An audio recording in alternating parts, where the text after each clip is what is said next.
Okay, so when you think of Ernest Hemingway, what comes to mind, right? A literary giant, a world-class adventurer, the ultimate man's man. But what if I told you that for decades, the FBI saw him as something else entirely, a potential Soviet spy? This is the story of how that suspicion created a paranoia that, well, turned out to be terrifyingly real. And it's a story about how the hunt for a traitor might have actually destroyed an American icon. Take a look at this picture. The photographer who took it in 1957 said Hemingway looked very tired and depressed. And yeah, you could just chalk that up to the exhaustion of a long, legendary life, right? But the real story behind that look, behind his despair, was so much darker than anyone imagined.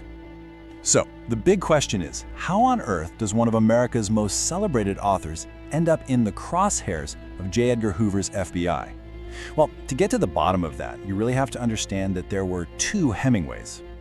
Okay, so first up, let's talk about the man everyone thought they knew, the icon. I mean, this was the public Hemingway, right? The guy who won a Nobel Prize, a veteran of 3 wars. He hunted German U-boats from his own yacht and chased lions in Africa. His whole persona was just this larger-than-life, quintessentially American hero. But behind that facade, the FBI was seeing something totally different.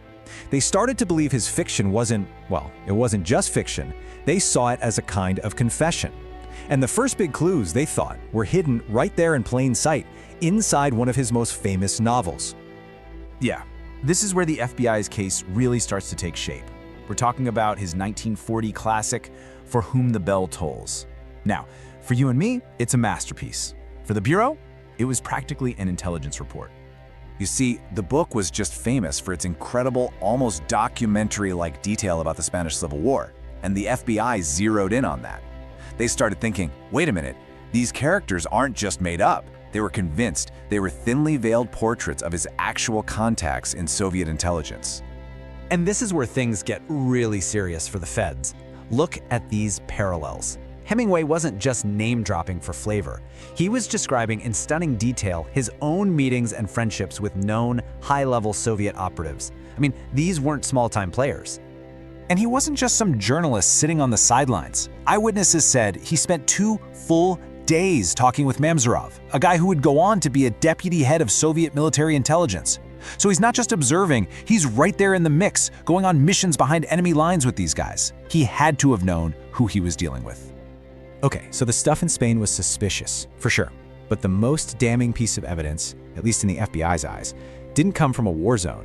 It came from a secret meeting right in New York City. Seriously, this meeting in Brooklyn reads like something straight out of a spy thriller. It had all the classic moves. He takes the subway out to Brooklyn, circles the block a few times to make sure he's not being followed, and then he walks into a bar at a specific time.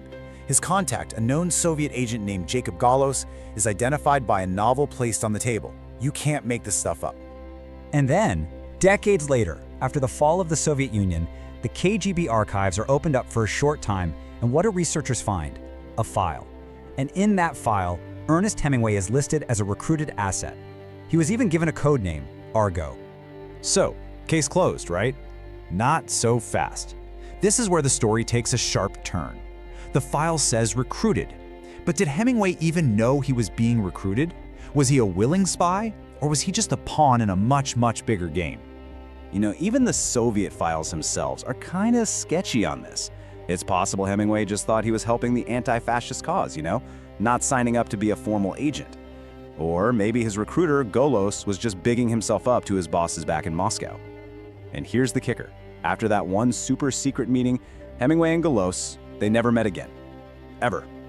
But here's the thing. It almost didn't matter what the truth was. Once J. Edgar Hoover and the FBI got suspicious, that was it. The switch was flipped, and it never got turned off. And for Hemingway, the price of that suspicion was devastating. So by the 1950s, he's living down in Cuba. And get this, he's not just being watched by the FBI. The secret police of the Cuban dictator Batista are also watching him. Can you imagine? He's literally caught between 2 huge surveillance operations. It's no wonder he started to feel like the walls were closing in. And this right here is the absolute heart of the tragedy. For years, his friends, his family, they all thought he was losing it. They dismissed his fears as delusions, signs of mental decline. He would complain about being followed, that his rooms were bugged, that they were out to get him. But here's the chilling part. He wasn't paranoid. He was right. All of it was true. It gets worse. In his final days, he was in a psychiatric clinic getting electroshock therapy that just ravaged his memory. But there was one thing he never, ever forgot. He would make these desperate phone calls from inside the clinic, insisting the FBI had bugged his room.